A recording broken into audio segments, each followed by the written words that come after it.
Sual kunatin buhay alenten Chan lamnan, chan vethe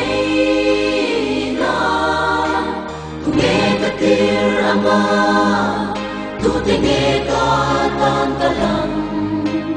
Lalpan ati Kan vang lai Kan chat lai hi vehi Lalpan anu Arong boturi Harau sang tamta Moral neketu Ipamay lobendi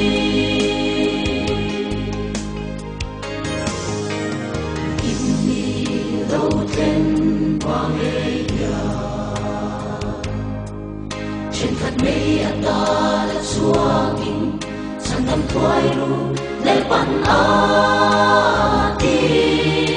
Kumay lahun ani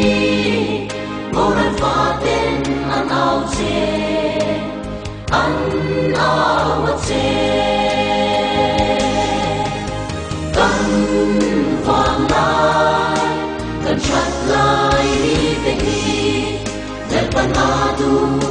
Arong boturi Harau sang tamta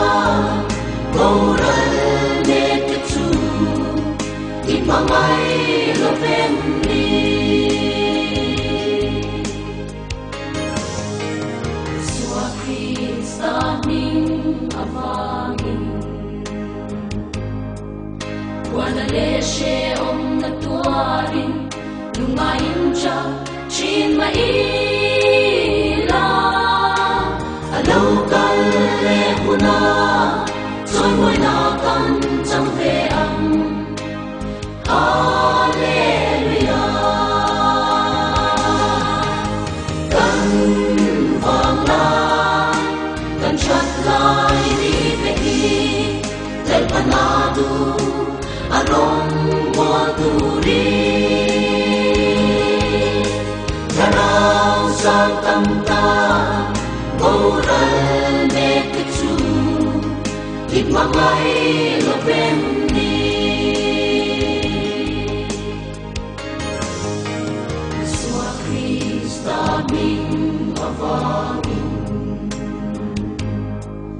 Kuanaleshe om natuarin Lumayin siya chin maila Alaw kale huna Soy mo'y nakan sang veang Hallelujah Kan vang lai Kan chat lai ni vehi Lepan adu Arong boturi Harau sang tamta Moral neketu Ipamay lobendi